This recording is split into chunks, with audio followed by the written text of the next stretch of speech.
Humans love to be around each other. It's really funny. We go shopping, puttering through the aisles, making our way past other humans. We go to the theater. We sit in a comfy chair close to other people in the dark to experience the magic of cinema. At restaurants, it's a big open-air room where us apes chew our food next to one another. There's a communal element to almost every activity we do. Even just going to get gas for your car can be an experience. Maybe a crackhead asks you for money. Maybe there's a shoplifter. Maybe somebody's rude to the cashier. Maybe you're stuck behind someone buying lottery tickets.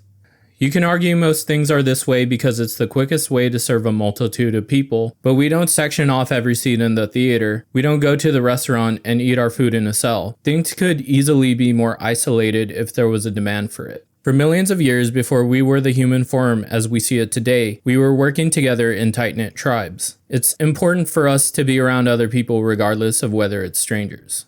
Online, in a purely conceptual space, we form groups there too. The connection is still strong even if you can't see the person in front of you, because you can still feel their presence through their online activity. What about antisocial people? Surely those exist, right?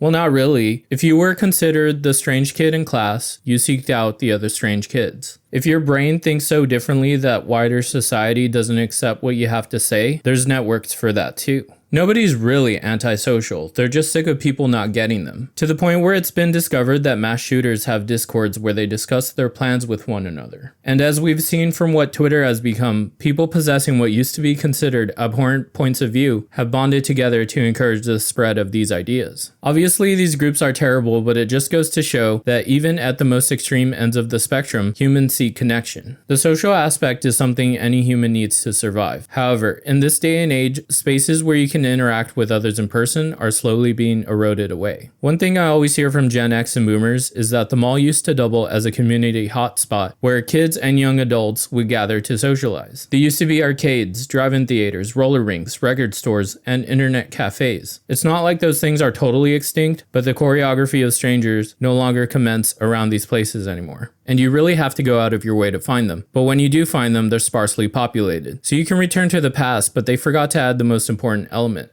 people. It's super easy to stay at home because you can have everything delivered to you. Your shopping can be done online. Your food can be dropped off at your front door. You don't even need to go to the movies anymore because they release them on streaming within 2 months. And your socialization can happen on social media or a group chat. From the late 2000s to today, there's been a shift from in-person interaction to interacting through a screen. I'm not trying to be a back in my day type person. I just want to say that there is a lot of information that gets lost when you don't see the person you're talking to. If you are old enough to remember the dawn of texting culture, it was very common to have your messages misinterpreted because it was hard to convey tone. That's why people started using emoticons to mimic facial expressions and eventually shifted to emojis to express more complex feelings. It's come a long way, but I think it's still missing a lot. For example, italics and bold font becoming commonplace has been long overdue, and it'd be cool to have animated emoticons like Twitch chat does. But these are still not even close to the kind of signals and social cues you'd get in person. It's a very thin slice. It'll always be a one-dimensional look of a three-dimensional interaction, and the consequences of losing that have been severe on the population. Middle school is probably the cruelest point in life because kids are too young to understand the ramifications of their actions, but at the same time are rebellious and energetic enough to commit them. Middle school is also the time where status matters the most because they are barely understanding the concept of social hierarchy and they form a facsimile of one in their school. It's very American Psycho how you need certain clothing and roles like football player or cheerleader to, quote, be somebody in this environment. Maybe it's different in 2025, but the point is, this is a time where kids grow up and learn responsibility. They learn to bully. They also learn to deal with drama in ways that younger kids can't wrap their minds around yet. They also learn to cope with all this new information their minds have to account for. In generations past, this all would have happened in person, but it seems like a lot of it now happens online, and that's a major problem because how are you supposed to feel bad for someone when you don't see the twisted look on their face when you hurt them? There's no empathy forming when it's just static images on a digital screen. How can a school or government even regulate this when the internet is a free and open space? Should we even want them to?